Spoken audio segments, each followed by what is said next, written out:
what are we talking about for the philosophy segment tonight? Fruitcake. Fruitcake. All right. Jake, do we have the clip? I think the most disappointing cake has to be fruitcake. You think that would be better? It doesn't add up. Fruit, good. Cake, great. Fruitcake, nasty crap. Have you tried fruitcake? I don't even think that's fruit in there. You're like, what is that, a Skittle? So what is a seed here? What is this, a treasure map? What is the recipe of fruitcake? Anything but fruit? It's like the baker was just clearing off the counter. Put all this crap in there. Nobody eats this stuff. They just mail it to relatives. All right. So have you ever had fruitcake? I was trying to remember. I don't think I ever have. I don't think I have. But yeah, I think I'm trying to remember if I don't think so. I think no, I definitely have never had. Yeah, I mean, if I had, it would have maybe been one of the times I was, visiting family in the UK. But I'm surprised your mom hasn't made it. Can't recall. Hi, Kathy. Oh, hi, J. Andrew. I forgot. Can't recall off the top of my head. But Jim Gaffigan, when he says fruit good, cake good. Cake great. Oh, fruit good, cake great. Great. Fruit cake, nasty crap. What logical fallacy is he pointing out there? He is pointing out the fallacy of composition, which is not like English composition. Yeah. So the fallacy of composition would be the mistaken reasoning we make when we compose. Like Beethoven. No, when we assume that something that's true of the parts is true of the whole.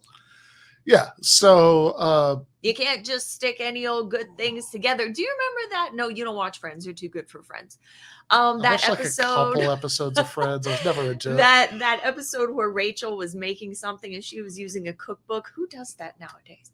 She was using a cookbook and it was supposed to be a dessert, but two of the pages had gotten stuck together. And on the second page, which wasn't really the second page, it was something that had beef in it. So she made, I think it was a beef trifle or something. And it was gross. So yeah, you can't take two things that are good and smush them together. Yeah. So fallacy of composition is the mistake that we make in reasoning when we make the assumption that whatever's true of the parts of something, even of all of the parts of something, is therefore going to be true of the whole thing. So oftentimes, like informal logic textbooks will illustrate this with stuff like all of the atoms that make up the Brooklyn Bridge are invisible to the naked eye. Therefore, the Brooklyn Bridge as a whole is invisible to the naked eye. It's obvious, Wait, who is this that doesn't like cake? I don't know if you should be here. Do they not like cake, or do they just not like? No, fruit he doesn't cake? like cake. Oh, well, I can't speak to that. Have you considered getting professional help? There are hotlines you can call. Yeah. So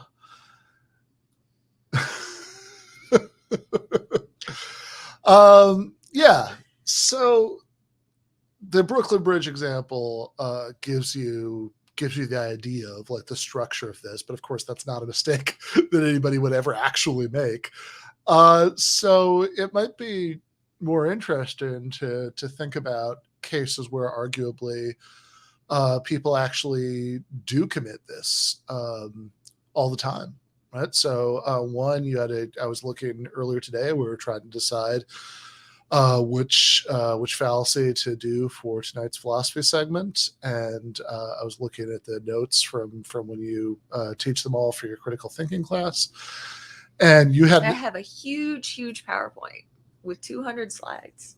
Yeah, on fallacy.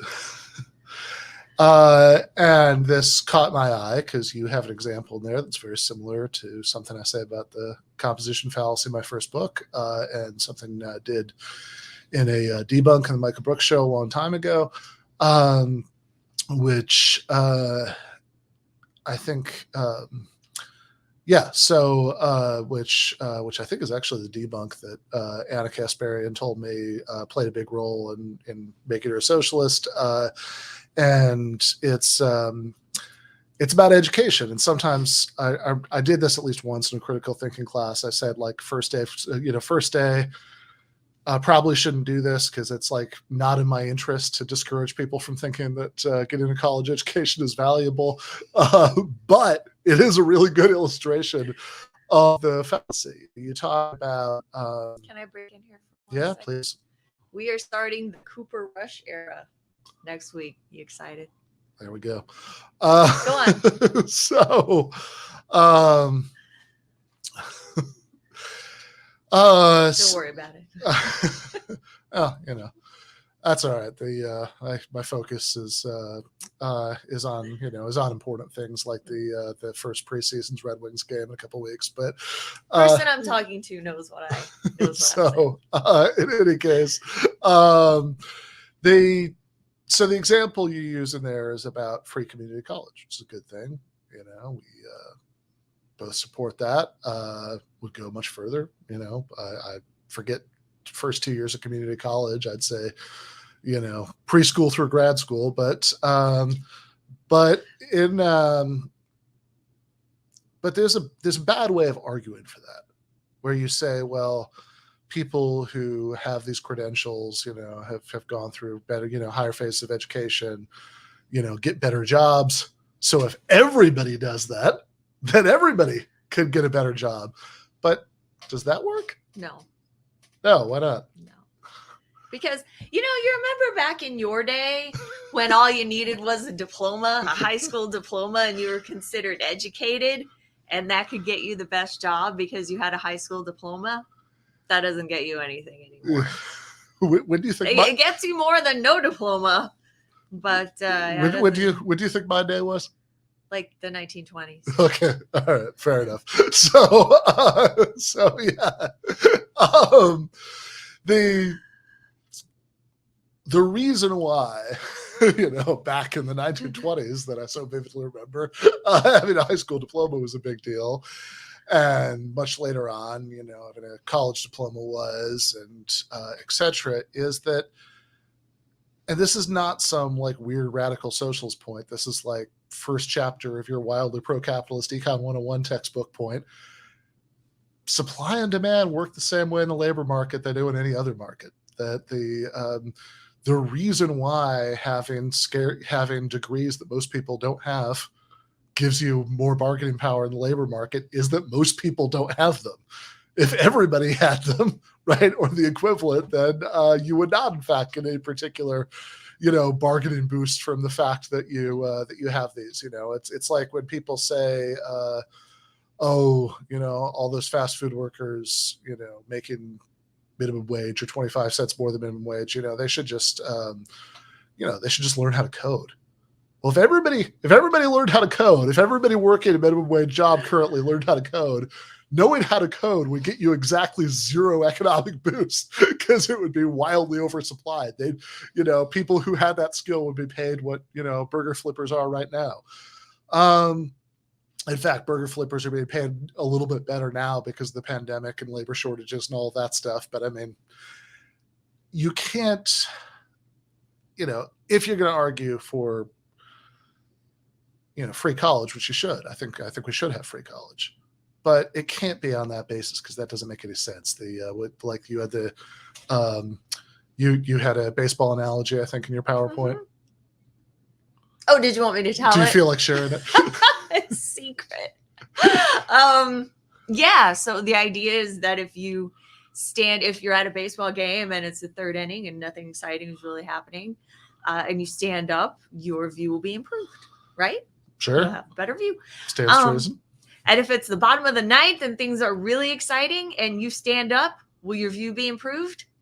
No. Why not? Because everybody else will be. Everybody else is standing up. So yeah, if you do it and you're the only one doing it, then you're better off. But if everybody's doing it, then you're not any better off than anybody else. Yeah, exactly. And so And I think this is really crucially important because, people say, oh, yeah, that person, shouldn't complain that they, minimum wage isn't higher. They should just go back to school. Well, that can work for individuals, but it can't work for everybody in those circumstances because that's like everybody standing up at once, right? You don't get the advantage. You don't get the comparative advantage anymore. You have to do something to actually raise the floor for everybody if you want that outcome. And I do think we should have free college, but I think we should have free college because going to college is a valuable human experience that everybody should get, not because if they want it.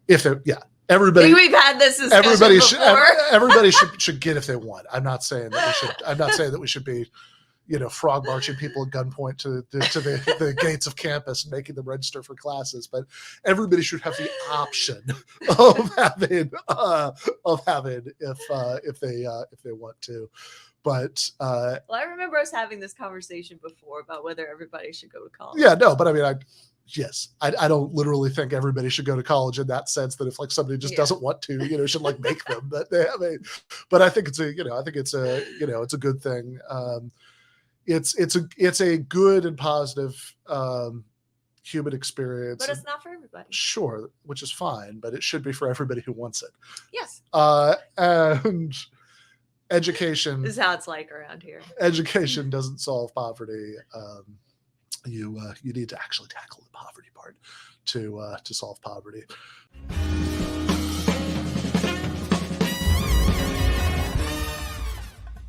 You have been watching free public content from Give Them an Argument.